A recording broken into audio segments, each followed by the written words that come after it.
Hey, it's Gina from WTI. What would you say is the first thing that you notice about someone? I think most people would say that they notice someone's smile. I know that's definitely the first thing that I notice about someone, and that's why it's so important to me to have really clean teeth. I am so impressed by the cleaning ability of these electric toothbrushes from Hyslor.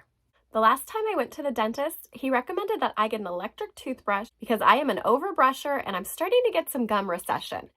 There are 4 different settings, and I've showed you how they work on this butternut squash with some charcoal smeared on it. So I love that this comes with a sensitive setting and a sensitive head. I also love that you get 2 different colors in this because I know it's gross, but sometimes I accidentally grab my husband's toothbrush, but I have not done that since we've gotten these. The battery life is really quite long. I've been using this at least twice a day for a month, and I haven't had to recharge the battery at all. I really get a great clean on these. It feels like I just went to the dentist and got a cleaning done, and I just love that.